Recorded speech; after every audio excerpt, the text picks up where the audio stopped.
बिस्मिल्लाहिर्रहमानिर्रहीम। अस्सलाम वालेकुम। पाकिस्तान टुडे के साथ मैं हूँ मंसूर आज़म काजी। नाजरीन, नेशनल सिक्योरिटी काउंसिल का इजलास हुआ, उस कमेटी का इजलास हुआ जिसके अंदर सिक्योरिटी एजेंसीज़ ने कौमी सलामती कमेटी को साजिश के सबूत ना मिलने से आगाह किया गया। और उसके अंदर अमेरिका में पाकिस्तान के साबिक सफ़ीर असद मजीद ने इजलास में शिरकत की। असद मजीद ने इजलास को टेलीग्राम के मवाद और पस मंज़र पर ब्रीफिंग भी दी। गुज़िश्ता कौमी सलामती कमेटी के इजलास के मिनट्स की तौसीक की गई। टेलीग्राम में किसी साजिश के सबूत ना मिले। कौमी सलामती कमेटी का ये एलामिया है और इसके अंदर तमाम तीनों सरबराहान के सर्विसेज चीफ थे, chairman joint chief of staff committee, prime minister, respective federal ministers जिसमें वज़ीर दिफा, खारजा, दाखिला, इत्तलात वगैरह शामिल थे। एक बड़ा स्ट्रॉन्ग बयानिया पाकिस्तान तहरीक इंसाफ इमरान खान साहब का रजीम चेंज को करने से आया, जिस वक्त वोट ऑफ नो कॉन्फिडेंस कौमी असम्बली के अंदर आया और उन्होंने इस चीज़ को डायरेक्टली लिंक किया कि अमेरिका नहीं चाहता कि पाकिस्तान तहरीक इंसाफ और बिलखसूस इमरान खान की हुकूमत रहे। और अगर ये जो एक लेटर जिसका जिक्र किया जाता है, जिस मरासले का जिक्र किया जाता है, इसमें कहा गया कि ये मरासला उस चीज़ की तजदीद करता है, उस व्यू पॉइंट को एंडोर्स करता है कि जिसका मकसद ये है कि अगर इमरान खान हुकूमत में रहेंगे तो अमेरिका पाकिस्तान को माफ़ नहीं करेगा। जिसके बाद हमने देखा कि पाकिस्तान को आज़ादी चाहिए और ये सारे जो नैरेटिव थे पाकिस्तान तहरीक इंसाफ की तरफ से सामने आए। अलॉन्ग विद इट एक और बड़ा स्ट्रॉन्ग व्यू पॉइंट ये था कि इस तमाम रजीम चेंज में जो एक इंटरनेशनल कॉन्स्पिरेसी है, इस तमाम रजीम चेंज के अंदर वेस्ट का जो सपोर्ट किया है वो अपोजिशन ने किया है, जो आज की हुकूमत है। जिस वक्त शहबाज शरीफ वज़ीर आज़म बने तो उन्होंने सबसे पहले कहा था कि मैं इस चीज़ को एनालाइज करना चाहूँगा और उस मीटिंग के अंदर, नेशनल सिक्योरिटी कमेटी की जो मीटिंग है उसी के अंदर इस चीज़ को एनालाइज करेंगे और वहाँ पर देखेंगे क्या है। ये बयानिया अब सामने आया है। क्या इस बयानिए के आने के बाद पाकिस्तान तहरीक इंसाफ इमरान खान साहब का जो मौक़िफ़ है रजीम चेंज को लेकर, क्या ये उसको तक़वियत पहुंचा रहा है या उसको नल एंड वाइड कर रहा है, इसमें बात करेंगे। अलॉन्ग विद इट कल लाहौर के अंदर जलसा हुआ जब मैं गफ़ीर था लोगों का। लोगों ने एक दफ़ा दोबारा लाहौरियों ने सपोर्ट का इजहार किया पाकिस्तान तहरीक इंसाफ के साथ। इसमें कोई दो राय नहीं, नंबर के ऊपर हर जगह डिबेट हो सकती है, लेकिन लोगों ने एक दफ़ा इंडोर्स किया इमरान खान की प्रेजेंस को वहाँ पर। लेकिन कल अनफॉर्चुनेटली दो बड़े स्ट्रॉन्ग व्यू पॉइंट्स आए। एक शेख रशीद साहब की तरफ से, साबिक वज़ीर दाखिला हैं, जिन्होंने बहुत स्ट्रॉन्गली और बड़ी ओपनली इल्ज़ामात लगाए आसिफ अली जरदारी के ऊपर और कहा कि जी क्या इल्ज़ामात थे उस पर भी बात करेंगे। सेकेंडली शाह महमूद कुरैशी ने एक कॉन्स्पिरेसी थ्योरी के बारे में बताया जो इस्लामाबाद में बन रही है, जिसमें एक बड़ा कलीदी किरदार जो है वो इलेक्शन कमीशन ऑफ पाकिस्तान अदा कर रहा है। इलेक्शन कमीशन ऑफ पाकिस्तान अगर ये किरदार या ये जो प्लान कर रही हैं अगर वो हो जाता है तो उसके रिजल्ट में फॉरेन फंडिंग केस के अंदर पाकिस्तान तहरीक इंसाफ डिसक्वालीफाई हो जाएगी, डी नोटिफाई हो जाएगी। इस तमाम तर सूरत हाल के साथ साथ तोशा खाना के ऊपर बात करेंगे, क्योंकि तोशा खाना के अंदर बहुत सारी चीज़ें मज़ीद सरफेस हुई हैं और कल इमरान खान साहब उसकी जस्टिफिकेशन भी देते नज़र आए अपने लाहौर के जलसे में। आई एम वेरी ग्रेटफुल, मुझे इस वक्त ज्वाइन किया है इब्राहिम खान ने, साबिक रुकन कौमी पाकिस्तान तहरीक इंसाफ के रहनुमा हैं। मेरे साथ हैं डॉक्टर शाजिया असलम सुमरो, रुकन कौमी असम्बली हैं, पाकिस्तान पीपल्स पार्टी को रिप्रेजेंट कर रही हैं। और मेरे साथ हैं चौधरी नूरुल हसीर, रुकन कौमी असम्बली हैं, पाकिस्तान मुस्लिम लीग नून को रिप्रेजेंट करते हैं। थैंक यू वेरी मच जी, आप सबका बहुत शुक्रिया। इब्राहिम भाई, let me start with you. ये जो कौमी सलामती कमेटी का इजलास हुआ है और इसका एलामिया जारी हुआ है, इसके दो मेजर पॉइंट्स हैं जिसके अंदर कहा गया है सिक्योरिटी एजेंसी ने कौमी सलामती कमेटी को साजिश के सबूत ना मिलने से आगाह किया। टेलीग्राम में किसी साजिश के सबूत नहीं मिले। इस व्यू पॉइंट के बाद अभी मैं शाह महमूद साहब को सुन रहा था एक और चैनल के ऊपर, वो कह रहे थे जी ये तो सब कुछ हमारी एंडोर्समेंट है। तो अब इसका रिजल्ट क्या है? एक जिस तरह आप लोग कह रहे हैं एक जुडिशियल कमीशन बनाया जाए, ओपन कोर्ट हेयरिंग हो, कैमरास लगे हो, सब कुछ सबके सामने हो, इस तरह हो, क्योंकि पहले अगर एलामिया ये था नहीं था तो इसको इंडोर्स क्यों किया जा रहा है, और अगर इंडोर्स किया जा रहा है तो इसके अंदर ये दो मेजर पॉइंट्स क्या पहले एलामिया में शामिल नहीं थे? अब ये एक नई डिबेट शुरू हो गई है जी। देखिए, बिस्मिल्लाहिर्रहमानिर्रहीम, thank you for taking me on the show. सबसे बड़ी बात यह है, देखें, एक होता है अटेम्प्ट टू मर्डर, उसको कहते हैं साजिश, कि उसमें कोशिश की, साजिश की गई कि, या उसको कॉन्स्पिरेसी टू मर्डर कहना चाहिए कि किसी को अल्लाह माफ करे कत्ल करना है, और एक होता है स्ट्रेट मर्डर, उसको कहते हैं कि वो हो चुका। तो यहाँ पे ये कंफ्यूजन क्रिएट करने की कोशिश की कि जी साजिश और इंटरफेरेंस, इंटरफेरेंस वो है जब एक चीज हो जाए, उसके बाद साजिश की तो उसमें गुंजाइश ही नहीं रहती। साजिश वो होती है कि जी कोशिश की गई और पता नहीं हो नहीं सका, या उसको हटाने की कोशिश की। यहाँ तो हर चीज इंटरफेरेंस का लफ्ज है, और शहबाज शरीफ साहब ने categorically on the floor of the house खड़े होकर कहा था, अगर इमरान खान साहब ये साबित कर दें कि मुदाखलत हुई है तो मैं इमरान खान के साथ खड़ा हूंगा। ये उन्होंने फ्लोर ऑफ द हाउस ये बात की थी। अब आप मुझे बताएं कि ये लफ्ज तो सलामती काउंसिल ने खुद जो है खड़े होके, मकसद है वो जो स्टेटमेंट है जिसपे तमाम सिक्योरिटी एजेंसीज के और हमारे चीफ्स के और पूरी ये सिक्योरिटी काउंसिल के उस पर वेरीफाइड है कि उन्होंने उसको स्टैम्प किया है कि यहाँ इंटरफेरेंस हुई है, फॉरेन इंटरफेरेंस। अगर ये ना होती तो मुझे ये बताएं कि एहतजाजी मरासला उधर अमरीकी सफीर को देने का क्या मतलब था। दैट मीन्स के इंटरफेरेंस हुई, इसमें तो कुछ भी कोई दूसरी राय नहीं है। अब तो इसको कंफ्यूजन क्रिएट करने की कोशिश की जी साजिश थी नहीं थी, और भाई साजिश को तो छोड़ दे, वो तो बहुत लाइट सा इब्राहिम भाई आपकी बात, इब्राहिम भाई बात सुनिएगा, आप आपकी बात बिल्कुल ठीक है, लेकिन ये जो दो इसके मेजर पॉइंट्स हैं जिसके अंदर कहा जा रहा है कि सिक्योरिटी एजेंसी ने कौमी सलामती कमेटी को साजिश के सबूत ही नहीं मिले, वो कह रही है जी कोई साजिश के सबूत ही नहीं मिले तो कॉन्स्पिरेसी हुई नहीं है, और सेकेंडली वो कह रहे हैं टेलीग्राम में किसी साजिश को साजिश के सबूत नहीं पेश किए गए, और ये वही एजेंसी दे रही हैं। मेरा सवाल सिर्फ ये है कि जो पहले नेशनल सिक्योरिटी कमेटी ने जो मरासला जारी किया था, क्या वो और ये दोनों फर्क हैं क्योंकि उसको इंडोर्स किया जा रहा है? मैं सिर्फ इतना कह रहा हूं कि ये एक तरीका है अपने आप को trying to lamely trying to get away with something, वो पॉसिबल नहीं है। साजिश तो वो है ना कि मुमकिन है, हो सकी कि नहीं हो सकी, कामयाब हुई कि नहीं हुई, वो तो स्ट्रेट फॉरवर्ड सी बात है। इंटरफेरेंस हुई है, okay, foreign interference is more violent and more solid, और जो है सॉवरेनिटी के खिलाफ सीधा सीधा इकदाम है। ठीक, और साजिश तो है कि सॉवरेनिटी उसको हटाने की कोशिश में होना, ये तो मकसद है कि कौम को कंफ्यूज करने की कोशिश की जा रही है, वो कंफ्यूजन में तो इसमें है नहीं। ठीक या हो गया। तो वो कामयाब होती ना होती तो और बात थी ना, ये तो स्ट्रेट हो गई और वेरीफाई उन्होंने कर दिया कि बिल्कुल इसमें इंटरफेरेंस हुई है। ओके, पॉइंट आ गया आपका, आपका पॉइंट आ गया डॉक्टर शाजिया। फॉरेन इंटरवेंशन हुई है, रजीम चेंज किया गया है, और इसके अंदर एक और जो बड़ा मेजर कलीदी किरदार था वो आप लोग, नून लीग, तमाम ऑपोजिशन ने किया था। ये एक बयानिया है जो पाकिस्तान तहरीक इंसाफ और इमरान खान साहब कहते हैं कि वेस्ट के रजीम चेंज के अंदर आप लोगों ने कोई कलीदी किरदार अदा किया है, लेकिन इस एलामिये के अंदर आप लोगों का जिक्र नहीं है। क्यों नहीं आप लोगों का जिक्र, जब ये चीज है कि आप लोगों ने वो चीज की है? क्योंकि इसके जो बेनिफिशियरी हैं at the end of the day आप लोग हैं, आप लोग हुकूमत में आ गए हैं। बिस्मिल्लाहिर्रहमानिर्रहीम। Thank you Mansoor. मुझे इस वक्त ना बहुत हंसी आ रही है कि बेचारे इब्राहिम खान साहब जो है जिस तरह से डिफेंड कर रहे हैं और डिफिनेशन दे रहे हैं साजिश की और इंटरफेरेंस की, तो मेरे ख्याल में उन्होंने शायद इमरान खान नियाज़ी साहब की वो स्पीच नहीं सुनी थी जिसमें उन्होंने खत लहराते हुए ये कहा था कि साजिश हुई है। उन्होंने इंटरफेरेंस नहीं कहा था, उन्होंने कहा था कि साजिश हुई है। और जब चेयरमैन बिलावल भुट्टो जरदारी साहब ने अवामी मार्च शुरू किया था तो उन्होंने सबसे पहली स्पीच में यही बात की थी कि आप या तो इस्तीफा दे दें, नहीं तो फिर हम हर आईनी तरीका इस्तेमाल करेंगे आपको घर भेजने के लिए, चाहे वो इलेक्शन के थ्रू हो या चाहे नो कॉन्फिडेंस मोशन मूव करके हो, हम आपको घर भेजेंगे जरूर। तो अगर इनको 7 मार्च को एक कबूतर जो है बनी गाला में खत छोड़ के जाता है तो वो उसको 7 मार्च से 27 मार्च तक पॉलिटिकल पॉइंट स्कोरिंग के लिए क्यों रख के बैठे हुए थे, ये मुझे बता दें। और दूसरा, जबकि ना तो इंटीरियर मिनिस्ट्री को पता है, शेख रशीद साहब जो इतने बड़े दावे कर रहे थे कल जलसे में, तो वो ये बता देते ना कि लेटर कहाँ से आया।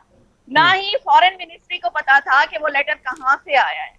तो जब ये दोनों चीजें उनको नहीं पता है तो ये इतनी डिटेल में जो अभी आपने उनको टाइम दिया है उसमें सिर्फ वो बेचारे डेफिनेशन ही क्लियर करते रहे कि इंटरफेरेंस हुई है या साजिश हुई है। ना तो उनको इंटरफेरेंस का वो सही से पता था ना साजिश का पता था। तो मेरे ख्याल में इमरान खान जिस तरह से 2014 में कंटेनर पर चढ़े थे, वो हुकूमत में 2018 में आए लेकिन वो कंटेनर से नहीं उतरे। वो कंटेनर पर खड़े होकर ही वजीर आजम जो उनको बिठाया गया था सिलेक्टेड वजीर आजम करके, लेकिन वो अपनी जो ना तो उन्होंने कुर्सी की इज्जत रखी अपनी, तो खैर मुझे नहीं पता कि उनकी है या नहीं है, कहां तक है वो मुझे नहीं पता, लेकिन उन्होंने कुर्सी की कम से कम इज्जत नहीं रखी। और उसके बाद जब अब दोबारा से कंटेनर पर चढ़ गए हैं तो फिर से वही इंतशार वाली सियासत शुरू कर दी है। कभी किस पे इल्जाम, कभी किसी पे इल्जाम, लेकिन उनके पास कोई एविडेंस नहीं होता है। मेरे ख्याल में ये जो बयानिया या जो लेटर वो दिखा रहे थे उसके लिए DGISPR ने क्लियर बोल दिया कि उसमें किसी साजिश का जिक्र नहीं है। तो मैं ये समझती हूँ कि जो साजिश की बात इमरान खान न्याजी ने की थी उसकी तरफ से हमें DGISPR ने क्लियरिफाई कर दिया है। तो मेरे ख्याल में इस चीज को ज्यादा डिस्कस करके और ज्यादा अपने इदारों को मुतनाज़ा नहीं बनाने की जरूरत। ठीक हो गया। चौई नूर साहब, सर आपकी तरफ आता हूं, इसके बाद जरा कल वाले जलसे पर चलते हैं। एक इल्जाम है बड़ा स्ट्रॉन्ग किस्म का कि जो लोग, जो अवाम आप लोगों को मींस तमाम ऑपोजिशन को सपोर्ट करती है वो लोग ठीक नहीं है, क्योंकि आप लोगों ने वेस्ट के साथ मिलकर एक रजीम चेंज किया है और आप लोगों को गद्दारों की कैटेगरी के अंदर प्लेस किया जाता है। आज ये एलामिया आया है जिसके बाद पाकिस्तान तहरीक इंसाफ का व्यू पॉइंट ये है कि ये तमाम उन चीज़ों की एंडोर्समेंट है जो हम लोगों ने पहले कही थी।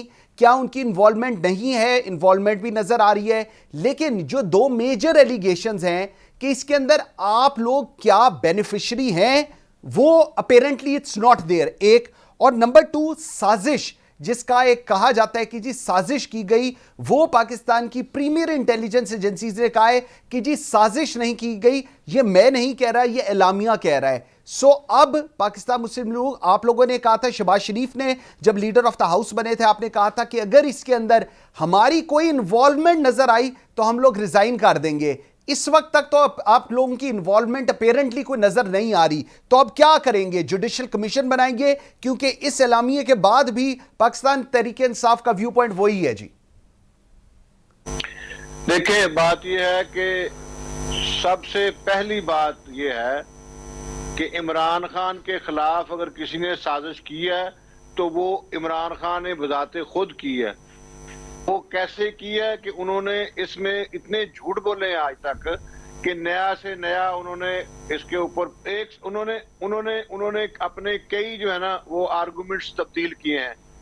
और असल सूरत हाल ये है कि इमरान खान जो है फेल हो गया, नलायक और नाहल साबित हो गया, पाकिस्तान के अवाम के मसाइल को हल नहीं किया, पाकिस्तान को महंगाई का तोहफा दिया। अब ये एक नया लेके आ गया। भाई आपकी तो पहले दिन ही अक्सरियत नहीं थी, आपको मांगे, आपने लोगों से मदद लेके हुकूमत बनाई थी, उन लोगों ने आपसे अपनी हमायत वापस ले ली। आपके प्रोग्राम गवाह हैं कि आपसे 6 महीने पहले मैंने ये अर्ज की थी आपसे कि जिस वक्त काफ लीग और MQM और दूसरे इत्तेहादियत से पीछे हट जाएं, इसकी हुकूमत एक दिन नहीं चल सकती। तो ये एवं खामखा में झूठा प्रोपेगेंडा करता है और आज तक जितने इसने बातें की हैं वो सब की सब झूठ हैं, लुग़व हैं। और इसको चाहिए कि कौम से माफी मांगे कि ये 1 करोड़ नौकरियों देने के वादे किए, इसने लाखों जो है ना वो घर तमीर करके देने की बात की, इसने फिर आपसे ये कहा कि मैं आपको सहूलतें दूंगा, उसकी बजाय माशवाए इसने झूठे वादों के कौम को कुछ नहीं दिया। हाँ। तो ये जो बात कहना कि जी बैरूनी साजिश हुई है, तुमने क्या एटमी धमाके किए थे या तुमने कश्मीर लेके दे दिया था या तुमने कोई मुल्क फतह करके दे दिया था जो तुम्हारे खिलाफ साजिश करनी पड़ती है उनको? चौई साहब मेरी अर्ज सुनिएगा। तौर पे फेल हुए हैं और अवाम आपसे तंग थी और PDM और तमाम जमातें जो हैं वो पिछले अगर इत्तेहाद इनका बरकरार रहता, उस वक्त पीपल्स पार्टी और पीडीएम में इख्तलाफ ना होता, ये जो रिजाइन की सूरत में बात अलहदगी हुई थी, तो उस वक्त ये फारग हो गया था। चौधरी साहब, मेरी एक सवाल लीजिएगा साथ, जरा मुझे इसको भी क्लियर करें। आज आप लोग हुकूमत के अंदर हैं और मुस्लिम लीग नून और पीपल्स पार्टी इकट्ठी हुकूमत के अंदर है। ये एक मोजज़े से कम नहीं है पाकिस्तान की तारीख में, और ये मोजज़ा तब हुआ है जब इमरान खान हुकूमत से बाहर गए हैं, और इसको वो कनेक्ट कर रही हैं कि जी ये मोजज़ा इनकी वजह से नहीं हुआ, ये मोजज़ा ऊपर से इनके ऊपर कहीं भेजा गया है। डॉक्टर शाजिया मुस्कुरा भी रही है इस बात के ऊपर। नहीं, इल्जाम लगा दें। बात यह है कि सच्ची बात, वो अवाम का जो प्रेशर था, जब आप अपने एरियाज में जाते हैं तो लोग कहते थे इससे जान छुड़ाओ नाहल से, इसने जनाब आटा चीनी और दिव्यात और खाने पीने की अशिया और लोगों से जीना जो है वो छीन लिया है। तो जो अवाम का प्रेशर था, उसने मुस्लिम लीग नून को और दीगर जमातों को इकट्ठा किया, और हम सब ने मिल के जो है ये बेड़ा उठाया और उठा के इसको बाहर फेंका है। ओके, ठीक हो गया। तो ये तो हमारी कामयाबी है। पॉइंट आ गया जी आपका, कामयाबी के पॉइंट आ गया। इब्राहिम भाई, आप बहुत मुस्कुरा रहे हैं इस बात पे, आप लोग हुकूमत से बाहर चले गए, आप मुस्कुरा रहे हैं। आपका ख्याल है ये आप जलसे करते हैं, इसमें लाखों लोग आ जाते हैं, तो आप लोग हुकूमत में आ जाएंगे। इस वक्त डॉक्टर शाजिया और चौधरी तनवीर सीसा पलाई दीवार बने हुए हैं आप लोगों के सामने। आप लोग पता नहीं किसी खाम ख्याली में हो कि आप लोग इकट्ठा कर लेते हैं लोगों को और आप लोग हुकूमत में आ जाएंगे। देखें, हम कुछ इनसे नहीं कह रहे, ये मैं चौधरी साहब जो फरमा रहे थे, मैं उनको थोड़ा सा ये गाइड करना चाहूंगा कि आप कह रहे हैं कि अवाम का प्रेशर था। अगर अवाम का प्रेशर है तो लेट्स गो टू द अवाम से मैंडेट लें कि अवाम किसको चाह रही है और किसको नहीं चाह रही।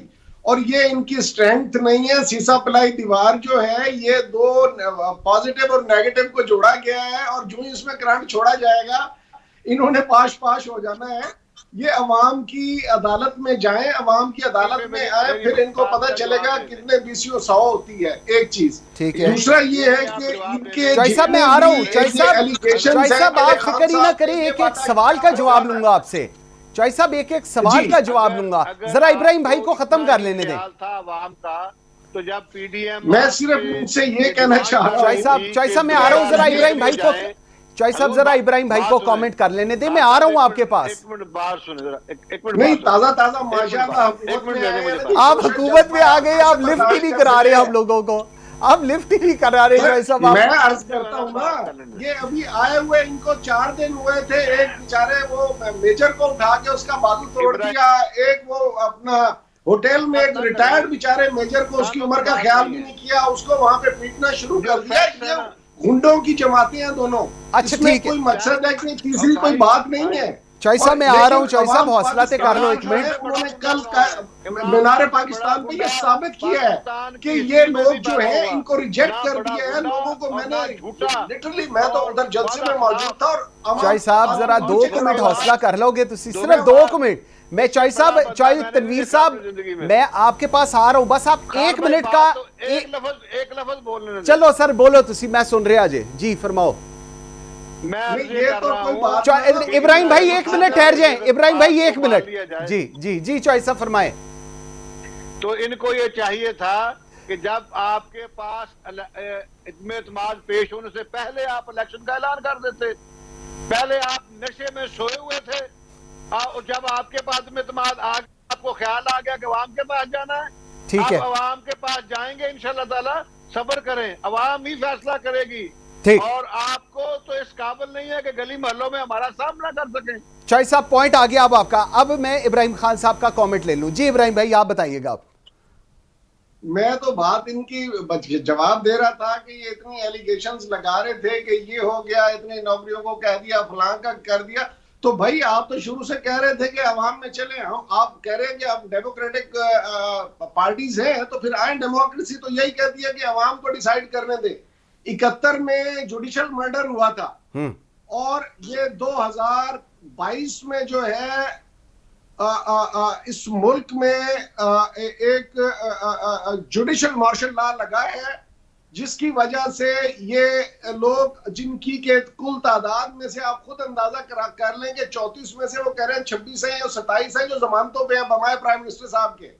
तो ये इनकी क्रेडिबिलिटी, इनकी किसी बात पे यकीन करना, अब ये जरूर कर सकते हैं कि धौंस धांधली, कूट मार पीट और ये वो, जैसे कि इन्होंने पहले मैंने अर्ज किया कि आते ही इन्होंने मकसद के पाकिस्तान की मुसल्लह अफवाज के एक रिटायर्ड और एक हाजिर सर्विस को मकसद लिटा दिया इन्होंने। वो गलत किया, बिल्कुल गलत किया, गलत किया, बिल्कुल। लेकिन इंशाअल्लाह ऐसा होगा नहीं। हम कह रहे हैं अवाम में आए, आप लड़ाई झगड़े में ना पड़े, लड़ाई झगड़े में ना पड़े। ठीक है सर, मैं एक चिड़ी पारनी मारती पॉइंट आ गया जी आपका। एहतजाज करवा रहे हैं और दुनिया को बता रहे हैं कि ये जो है ये जुडिशल जो मार्शल लॉ लगाया गया है, ये जो जुडिशल कू आई है, ये नाजायज है और हमें पूरा हक हासिल है कि हम उस पर अपने कमेंट्स दे सकें, अपनी बात कर सकें। बिल्कुल ठीक है डॉक्टर साहबा, आप सुन रही हैं, आप लोगों के ऊपर एलिगेशंस की भरमार हो चुकी है इस वक्त।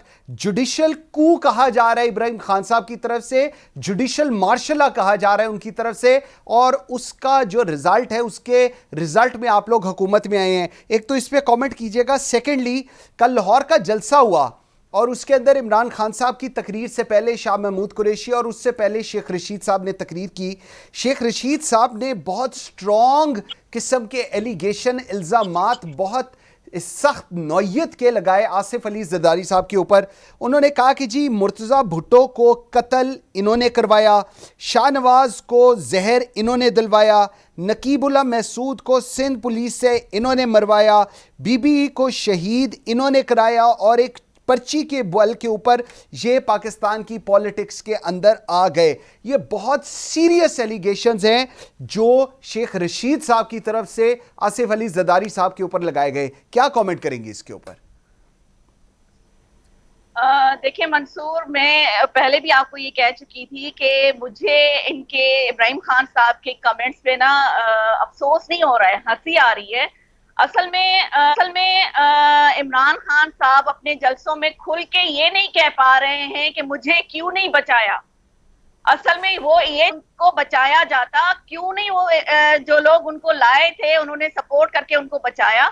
और बात करते हैं आप शेख रशीद साहब की, जो दूसरों को 5 सीटों पे वजीर आला बनने के ताने दे रहे थे और खुद एक सीट पे 2-2 मिनिस्ट्रीज में जो उन्होंने जो मजे लूटे हैं, जिस तरह से अयाशियां की हैं, उनकी अकाउंटेबिलिटी तो होनी चाहिए। अब वो अपने आप को बचाने के लिए इस तरह के इल्जामात की सियासत तो करेंगे और ये इनकी रिवायत है और ये रिवायत रहेगी। वो कहते हैं ना कि इन्होंने जो नारा लगाया था साजिश का, तो आज आपने देखा कि वो साजिश जो थी वो कुछ भी नहीं थी। तो मैं ये कहना चाहूंगी कि साजिश का जनाजा है, जरा धूम से निकले तो इनको जलसे करने दें। और बात है अवाम में जाने की, तो हम इंशाल्लाह अवाम में जाएंगे और सुरखरू होकर आएंगे। ये आप लोग थे जो आरटीएस फ्रीज करा के, डब्बे चोरी करा के 14-14 सीटें जो हैं आपने कराची से ली थी। अब आपको ये डर शुरू हो गया है कि वो अगर डब्बे चोरी नहीं हुए, आरटीएस फ्रीज नहीं हुआ, ईवीएम भी आपका नहीं चला, तो आप कैसे वापस आएंगे?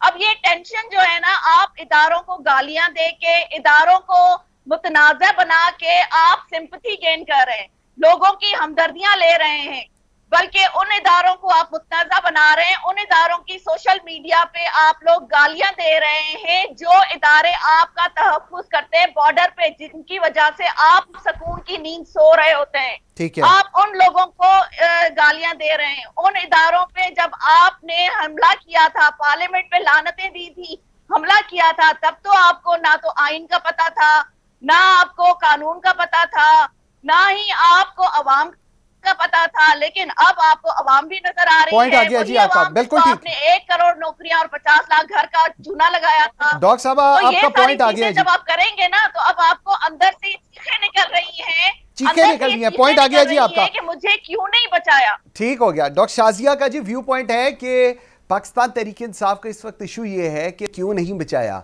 पहले नवाज शरीफ साहब का ये कहा जाता था मुझे क्यों निकाला, अब अगर इमरान खान साहब का मुझे नहीं बचाया, तो at the end of the day सारा मलबा और इस्टेब्लिशमेंट के ऊपर ही डाला जाता है। क्यों इस्टेब्लिशमेंट पे मुद्दा डाला जाता है और उसके बाद ये तमाम हमारी जो पॉलिटिकल लीडरशिप्स हैं ये देखती भी इस्टेब्लिशमेंट का ही चेहरा है कि आप बताएं क्या करना चाहिए। बड़ा इंटरेस्टिंग एक सिचुएशन है पाकिस्तान की, इस पर बात करते हैं एक छोटी सी ब्रेक के बाद। मेरे साथ रहिएगा।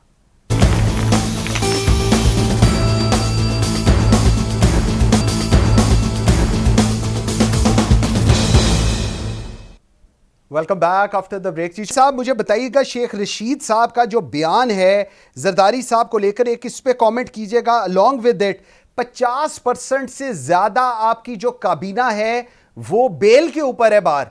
तो मतलब जिस दिन उनकी बेल कैंसिल हो गई तो फिर चॉइस साहब हम ना ही समझे फिर आपकी तरफ से। देखे झूठे मुकदमे बनाए थे और झूठे मुकदमे बनाने वालों को इबरत का निशान इंशाअल्लाह ताला हम बनाएंगे। और दूसरी बात यह कि शेख रशीद तो एक बेशर्म आदमी है, झूठा है, मक्कार है। और मैं जिसको कहते हैं ना, हम लोग कहते हैं इसको सीधा टल्ली। नहीं ऐसे नाना कहे, नेशनल चैनल पे यूं नाना कहे। कोई बात नहीं सर, सुन ले आपके चैनल पे क्या है, वो कौम वो बिनारे पाकिस्तान पे खड़े होके पूरी कौम के सामने हमें बुरा भला कहता है और गालियां देता है और आप लोग उसको रिलीज करते हैं। उस वक्त आप लोग उसकी आवाज को क्यों बंद नहीं करते? बात यह है कि उसको बेशरम आदमी को ये चाहिए था कि वो तुम वज़ीर दाखिला थे, अगर जरदारी साहब ने ये काम किए हुए थे जो चार तुम कहते हो कि उन्होंने सब कुछ किया है, तो तुमने उनके ऊपर एक्शन क्यों नहीं लिया? इसका मतलब है तुम बुज़दिल हो और नालायक और नाअहल हो, तुम ले नहीं सके उनके खिलाफ एक्शन। ऐसा बंदा जो खुद बजाते खुद इमरान खान अपनी हुकूमत में था और जो 4 साल तक कौम की जान को अजाब पड़ा हुआ था, और ये शेख रशीद उसका लयपालक जो है और पिंडी का जो मैं क्या इसको और बुरा वाला कहूं कि ये उनके ऊपर मुकदमा कायम करता। और ये बात कि जी 27 लोग जो हैं वो जमानत के ऊपर है। भाई तुमने झूठे मुकदमे कायम किए, कोई एक भी साबित नहीं कर सके, 4 साल गुजार दिए कौम का, कोई एक उन्होंने मुकदमा मुझे बता दें अगर साबित किया हो। वो जो एक बड़ा मशहूर बात थी वो के 35 पंक्चर की बात करता रहा, गिरदान लापता रहा और उसके बाद में कह दिया वो तो जी इलेक्शन स्टंट था। और उसके बाद आप इनकी हालत ये देखें कि मैंने पाकिस्तान की तारीख में पहली दफा हुआ है कि किसी वजीर आजम ने कोई, पहले मुमकिन है तोशाखाना से उन्होंने कोई चीज, मैं तोशाखाना पे आ रहा हूँ। चॉइस साहब एक मिनट, मुझे जरा ये कमेंट पहले कर लेने दीजिएगा, मैं तोशाखाना पे बिल्कुल आने लगा हूँ। चौधरी इब्राहिम भाई मुझे जरा बताएं, एक बड़ा स्ट्रॉन्ग पाकिस्तान तहरीक इंसाफ पर नहीं, इमरान खान साहब के ऊपर एलिगेशन है कि जिस वक्त सुप्रीम कोर्ट ने कहा था कि वो सादिक और अमीन है, आप लोग तमाम मीडिया के ऊपर 2 साल 8 महीने, यही 3 साल 8 महीने यही कहते रहे कि जी बिल्कुल ठीक है। लेकिन अब जब सुप्रीम कोर्ट की तरफ से डायरेक्शन आई तो आप लोग क्रिटिसाइज कर रहे हैं, जिस तरह भी आपने भी कहा कि ये जुडिशल कू है, जुडिशल मार्शल है। सर तो वही सुप्रीम कोर्ट जब आपके हक में फैसला देता है तो आप लोग सादिक और अमीन है, लेकिन जब वो आपके खिलाफ फैसला देता है तो ये जुडिशल कू और मार्शल है। तजाद क्यों है आपके इन अल्फाज के अंदर? बिल्कुल तजाद नहीं है, हम हकायक पे बात कर रहे हैं। मैं थोड़ा सा आपकी बात की तरफ आता हूं। पहले ये बता दूं कि सिंध हाउस में लंडा बाजार जो इन्होंने लगाया मेंबरान कौमी असम्बली का, उसके बाद जो इनकी गवर्नमेंट उसके नतीजे में फॉर्म हुई है, ये गवर्नमेंट ऑफ रेनेगेट्स, ये पूरी दुनिया में एक अजूबा हुकूमत बनाई गई है जिसका कि आपने अभी जिक्र किया है कि 26-27 उसमें जो है वो जमानतों पे हैं। अब आ जाए आपके सवाल की तरफ, जो आप कह रहे हैं कि ये इसका तोशाखाना वाला। तोशाखाना नहीं मैं कह रहा, मैं सुप्रीम कोर्ट की बात कर रहा हूं, मैं सुप्रीम कोर्ट की बात कर रहा था। जी सुप्रीम कोर्ट की बात मैं बड़ा क्लियरली आपको बता दूं। मियां नवाज शरीफ के खिलाफ एक सबूत आया था। मियां नवाज शरीफ की गवर्नमेंट को खत्म नहीं किया गया था। मियां नवाज शरीफ एक इंडिविजुअल थे, उन इंडिविजुअल के खिलाफ एक्शन होके उनको हटा के उनकी जमात में से और बंदा लेके आ गए थे। वो देखें, वो एक एज पर लॉ वो जो काम हुआ वो सबके सामने है। यहाँ पे तो है कि वो मैं जैसे अर्ज कर रहा हूँ कि लंडा बाजार लगा है पूरा, उसमें वो सब सारी एजेंसियां भी देख रही हैं, सब कुछ हो रहा है अपना सिंध हाउस में, तो उसमें किसी ने कोई इंटरफेरेंस नहीं की। और उसके बाद रात को 12 बजे आज तक मैंने अदालत में लगते सुनी। मेरा अपना केस जो है 2013 का अपील पड़ी हुई है मेरी इलेक्शन कमीशन की, वो तो आज तक नहीं सुनी गई। लेकिन यहाँ पे रात को 12 बजे मकसद है कि इट इज अगर सिलेक्टिव रूल ऑफ लॉ होना है और सिलेक्टिव कानून होना है अपना इंडिविजुअल फैमिलीज के लिए, तो फिर इस तरह मुल्क तो नहीं चला करते। अपना उनके बादशाहतें चला करती हैं तो वो बादशाहतें चला। लेकिन सवाल ये है कि आइन की पासदारी नहीं की जा रही थी, जिसकी वजह से 12 बजे अदालतें लगी। हनीफ अब्बासी को देखिए, हनीफ अब्बासी को रात को 12 बजे अदालत लगा के 69 बिल्कुल ठीक है, चौधरी साहब का पॉइंट ठीक है। हनीफ अब्बासी को रात को 12 बजे अदालत लगा के सजा दी गई थी। बिल्कुल इब्राहिम भाई, आपका कमेंट आगे। मैं जरा अच्छा ठीक है, सिर्फ इतना कह रहा हूं जी इब्राहिम भाई, 69A के तहत कौमी असेंबली के अंदरूनी जो अपना प्रोसीडिंग्स है स्पीकर की, उस पे supreme sir vote of no confidence जो है वो कॉन्स्टिट्यूशन ऑफ पाकिस्तान में आ रहा है जी, वो उसके आर्टिकल का है जी पार्ट। कानून को डेफिनेशन आपको बता रहा हूँ, कानून को डिफाइन कर रहा हूँ आर्टिकल 69A के तहत। ओके ठीक है। डॉक्टर शाजिया, मुझे जरा बताएं, ये जो इलेक्शन कमीशन है ये कौन सी कॉन्स्पायरेसी, अभी आपको जुमा 2 दिन हुए हैं वफाक में आए, ऐसे माशाल्लाह क्या number of ministries Pakistan Peoples Party ने ली हैं, स्पीकर आपका, उसके बाद मेरे ख्याल में चेयरमैन सेनेट भी आपका होने जा रहा है, उसके बाद गवर्नर पंजाब भी आप होने जा रहे हैं, प्रेसिडेंट के लिए भी आप है। हुकूमत में तो मेरे ख्याल में आप लोग आए हैं तो नून लीग बस वो शहबाज शरीफ बन गए वजीर आजम, बस बाकी तो हुकूमत आप लोग की है। मुझे बताइए क्या इलेक्शन कमीशन फॉरेन फंडिंग के ऊपर क्या फैसला आने लगा है जिसको लेकर इतनी कॉन्स्पायरेसी आई है और कहा जा रहा है कि जी आप लोगों ने एक प्लान बनाया है पाकिस्तान तहरीक इंसाफ के खिलाफ? देखिए मंसूर, ये रिवायत जो है ना पीटीआई की है कि इल्जामात लगाएं बगैर सबूत के और अदालतों को कह दें कि जी हमारा काम था इल्जाम लगाना, सबूत आप ढूंढें।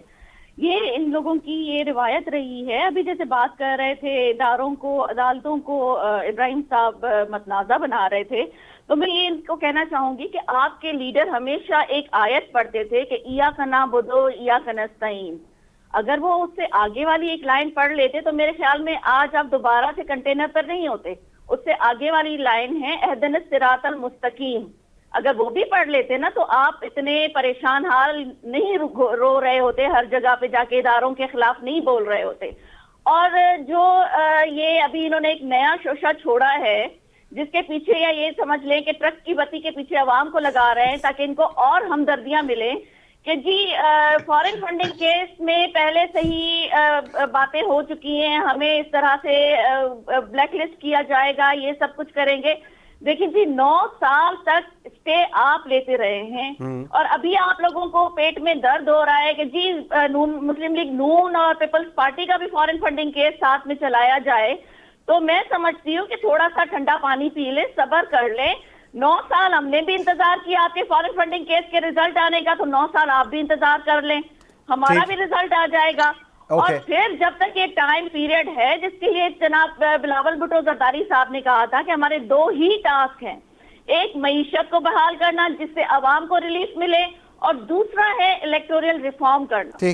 तो अगर जहां पे हमारे ये दोनों टास्क पूरे हो गए, हम इंशाल्लाह इलेक्शन की तरफ जाएंगे। पॉइंट आ गया जी, ठीक हो गया। मैं समझती हूँ कि उस इलेक्शन में आप हमें नहीं नजर आएंगे। कौन नहीं नजर आएगा? मैं नहीं नजर आऊंगा या इब्राहिम खान नहीं नजर आएंगे? अच्छा पीटीआई, मैंने कहा शायद आप लोग अच्छा ठीक है। चौधरी साहब जरा मुझे बताइएगा, इलेक्शन कमीशन के ऊपर सबसे बड़ा सवालिया निशान आपकी वजह से है, क्योंकि सईद मेहदी का दमाद आपने उधर लगाया हुआ है चीफ इलेक्शन कमीशन। पहले तक बिल्कुल ठीक थे, खान साहब कंफर्टेबल थे, लेकिन सियालकोट के इलेक्शंस के बाद उन्होंने कहा कि जी बिल्कुल बंदा ठीक नहीं है। और अब ये एक कॉन्स्पायरेसी थ्योरी जो इस्लामाबाद में चल रही है, जिसका बर्मला इजहार शाह महमूद कुरैशी ने कल किया है कि आप लोग डिस्क्वालीफाई करने जा रहे हैं फॉरेन फंडिंग केस के अंदर पाकिस्तान तहरीक इंसाफ को। देखें जो चोर मचाए शोर, महमूद को भी पता है, शाह महमूद को भी पता है कि इसका रिजल्ट क्या होगा, और जो चोरियां इन्होंने की हैं वो पकड़ी गई हैं। और जब पकड़ी जाए चोरी तो जाहिर है जो कातिल जो है अगर पकड़ा जाए 302 के तहत उसको सजाए मौत ही होनी है। और ये चोर हैं, इन्होंने 32 जो इनके फॉरेन अकाउंट्स हैं वो छुपाए हैं, फॉरेन अकाउंट जो है वो इनके सामने आ जाएंगे और वो उसके मुताबिक जो है वो फैसला हो जाएगा। रह गई बात इलेक्शन कमीशन की, तो इलेक्शन कमीशन में आप देख लें कि इलेक्शन कमीशन में जो मेंबर हैं वो हमने नहीं लगाया, वो इन्होंने लगाया है। और ये उसके बाद प्रोपेगेंडा करने में, झूठ बोलने में तो इनका कुछ सानी नहीं है, चौई जो साहब मर्जी कहते रहें। हाँ चौई जी। साहब मुझे एक चीज़ बताएं, अभी जावेद लतीफ़ अब तो वफाकी वज़ीर हो गए हैं, मुझे बताएं ये जावेद लतीफ़ साहब कह रहे हैं कि अगर हुकूमत कौमी मफाद में नहीं है तो हमें इलेक्शन की तरफ चले जाना चाहिए। और सच इलेक्शन से मुझे याद आया, नवाज शरीफ साहब प्लेटलेट्स क्या सीन है जी, कब आ रहे हैं वापस? मंसूर भाई, जहां तक बात है ना इलेक्शन की, तो आपके सामने है माशवाए एक इलेक्शन के जितने ज़िमनी इंतखाबात है वो हमने जीते हैं, अपोजिशन ने और मुस्लिम लीग नून ने जीते हैं। ये किसी बात की मूली नहीं है, यकीन करें। इनके पास 20-25% लोग तो इनके साथ हैं, लेकिन हम जो हैं वहां पे 60-65% जो हमायत है वो हमारे पास हासिल है। और हम जो हैं इलेक्शन से किसी तौर नहीं घबराते। जहां तक रह गई बात मियां नवाज शरीफ की, तो हमारी तो पहले दिन से दुआ है कि नवाज शरीफ जो है वो जितनी जल्दी हो सके पाकिस्तान आए और आके अवाम की, वो अवाम के करोड़ों दिलों की धड़कन है। अवाम जो है उनको चाहते हैं। आज भी सबसे पॉपुलर लीडर वो है, और आज भी लोग अवाम चाहती है कि वो वापस आए और आके मुल्क की तामीर और तरक्की के मंसूबे जहां से वो छोड़ के गए थे वहीं पे शुरू करें। और अब अल्हम्दुलिल्लाह शहबाज शरीफ साहब आ रहे हैं, आपको नजर आएगा काम हो रहा है। ये लोग तो 12 बजे तक सोए रहते थे। पॉइंट आ गया जी आपका, पॉइंट आ गया। इनको उठाते थे। शहबाज शरीफ साहब जो है वो तो दिन रात काम करने वाले चौई साहब चौई साहब पाकिस्तान की तारीख में चौई साहब आप और शहबाज शरीफ साहब तो उठ जाएंगे जब आप साथ उठाएंगे ना पीपल्स पार्टी को सुबह 6 बजे, तब मैं भी देखूंगा कि किस तरह पीपल्स पार्टी उठती है। इब्राहिम भाई जरा मुझे बताएं, मुझे हम उनके हिस्से का काम भी करेंगे इंशाल्लाह ताला। इतनी मोहब्बत में किस तरह बर्दाश्त करूंगा, ये कौम किस तरह बर्दाश्त करेगी? इतनी ये मोहब्बत जो है पाकिस्तान और पाकिस्तान के अवाम की बेहतरी के लिए है, और इमरान खान की नाहली और नाकामी। अच्छा ठीक है इब्राहिम भाई, मुझे जरा बताइएगा तो ठीक है इब्राहिम भाई आप बताइएगा, नवाज शरीफ साहब की प्लेटलेट्स अब मेरे ख्याल में ठीक हो रही हैं। कल बिलावल भुट्टो के साथ उनकी प्रेस कॉन्फ्रेंस थी, he was very healthy, apparently he looked very healthy. तो लग ऐसा रहा है कि अब शायद हॉस्पिटल्स भी ठीक हो रहे हैं and he will be travelling back. एक और दूसरा, तोशा खाना का कोई जवाब नहीं आप लोगों से बन पा रहा। ये सड़कें बना दी मैंने, वो नीचे बना दिया, ये जस्टिफिकेशन नहीं हो सकती जो खान साहब दे रहे हैं। वैसे अब आप पहले तो मेरी ये बात सुन लें, ये कह रहे हैं कि सारे इलेक्शन इन्होंने जीते। अब केपी में जहां पर इनकी ये अपना क्लेम कर रहे थे कि सबसे ज्यादा हमारी मेजॉरिटी और हमारे जेर असर इलाके हैं, वहां भी लोकल गवर्नमेंट में 70% वोट हमने लिए हैं और ये वहां से वॉश आउट हुए हैं। उसके बाद अब जो लास्ट इलेक्शन अभी हुआ है, जबकि हम इस्तीफे दे चुके हैं, वहां से भी अभी हमारा जो पहले 800 वोटों से जीता था, अब 4000 वोट की लीड से वहां से वो हंगू से जीता है, इनसे एमएनए की सीट पे। इनको पता ही नहीं है कि इनके नीचे से कारपेट किस तरह से निकल गया है। जहां तक नवाज शरीफ साहब का ताल्लुक है, नवाज शरीफ साहब मुझे नहीं लगता कि वापस आए, या आएंगे भी सही तो शायद ये भाई के ये 4 दिन का ये जो रेनेगेट गवर्नमेंट है इसमें शायद आके, और फिर मकसद है कि इनको जो ही पता चलना है इन्होंने फौरी फ्लाई आउट कर जाना है। इनके सारे वेस्टेड इंटरेस्ट, इनके सारी इन्वेस्टमेंट्स, इनकी सारी प्रॉपर्टीज औलादें सब बाहर है। इनका यहाँ पर इस मुल्क में मासिवा ईस्ट इंडिया कंपनी के और कोई किरदार नहीं है कि यहाँ से ले जाओ और वहां पर पहुंचा दो। तो ये उस चक्कर में है, ये जितनी मर्जी बातें मनाते फिरे। हम तो कह रहे हैं चलो अवाम में आओ ना, आते क्यों नहीं है? तो अब आ जाते हैं तोशा खाना की तरफ। हाँ। तोशा खाना का भाई तोशा खाना का इब्राहिम भाई एक मिनट, तोशा खाना का मैं आपको इसलिए भी पूछा है क्योंकि 2019 और 20 में 1 करोड़ रुपया एडिशनल टैक्स भी आए इमरान खान साहब की तरफ से, और 5800% इंक्रीज हुआ है लास्ट 2 मंथ्स में खान साहब की इनकम। जी अब बताइएगा तोशा खाना। जी बिल्कुल बताता हूँ जी। पहली बात ये है कि मेरी एंटाइटलमेंट एज एन एमएनए ये है कि अगर मेरे घर में कोई बीमार होता है तो मेरी एंटाइटलमेंट है कि मैं उसका अगर इलाज करवाता हूं तो मैं गवर्नमेंट से उसकी फंड्स क्लेम कर सकता हूं। ठीक है। Same is the case with तोशा खाना के जो आपको as a head of the state जो भी तोहफे मिले उसमें से इन्होंने तो 20% रखा हुआ था, हमने उसको उठा के 50% किया कि 50% से कम पे कोई उसको ना ले सके। अब 50% पे लेने के बाद उसका डिस्पोजल करते हैं, क्या करते हैं क्या नहीं करते हैं, दैट्स अ सेपरेट इशू, लेकिन ये उनका एक लीगल राइट था।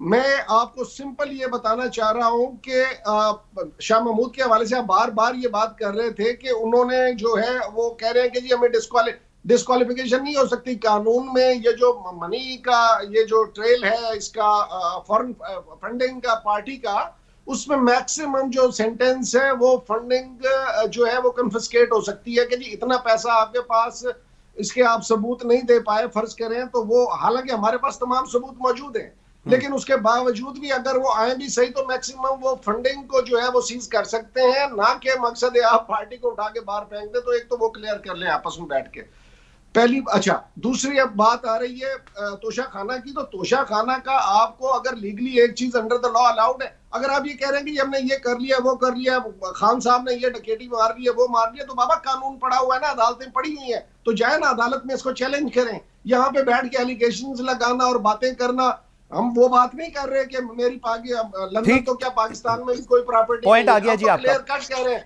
अगर इसमें कोई चीज इलीगल की है तो जाए अदालतों में, क्यों बैठे हुए हैं यहाँ पे? मकसद है कि लोगों को बदरा और वो तो ना करे ना। मंसूर भाई ये मुझे बात करने दें इसके ऊपर। जी चौधरी साहब, मैं आपके पास ही आ जाता हूँ, डॉक्टर शाजिया से भी पूछते हैं, आप बताएं। जी जी फरमाएं।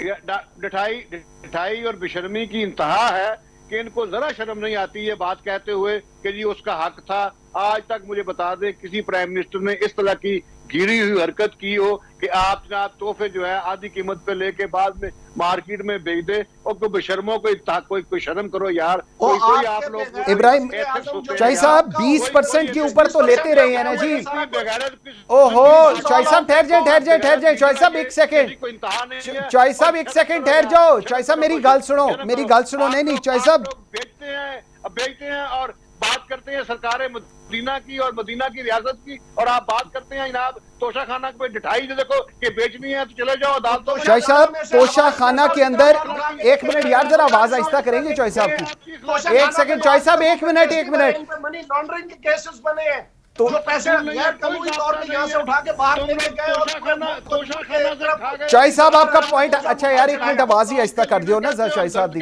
पॉइंट ये है, मेरी अर्ज सुन लें। तोशा खाना के अंदर ये इमरान खान साहब का ही नहीं, पहले जितने भी वुज़रा आज़म रहे हैं जो हेड ऑफ द गवर्नमेंट्स रहे हैं उन्होंने 20% के ऊपर ये बिल्कुल लिया है। इसकी बिल्कुल मिसालें हैं और तोशा खाना के अंदर चेक भी। आगे सवाल सिर्फ ये है कि क्या इसको बेचना चाहिए। चौधरी साहब मैं यही अर्ज मेरी चौधरी साहब यही मैं कह रहा हूं ना, क्या इसको आगे बेचना चाहिए या नहीं चाहिए, ये एक सवाल है। और उनको खरीदने के लिए जो सोर्स ऑफ फंड्स हैं वो एक इंपॉर्टेंट सवाल होना चाहिए। लेकिन ये जो लेने हैं तोशा खाना से चीजें, ये हमारे पास तारीख है इस चीज की। मैं कल इसके ऊपर बिल्कुल बात भी कर दूंगा कि किन वुज़रा आज़म और किन सदूर ने क्या कुछ लिया तोशा खाना से, फैक्चुअली मैं आपके साथ वो शेयर भी करूंगा। आज के लिए इतना ही नाज़रीन, thank you very much watching Pakistan today. बशर्ते जिंदगी आपसे मुलाकात होगी कल। मुझे मंसूर आजम काजी को इजाजत दीजिए, अल्लाह हाफिज।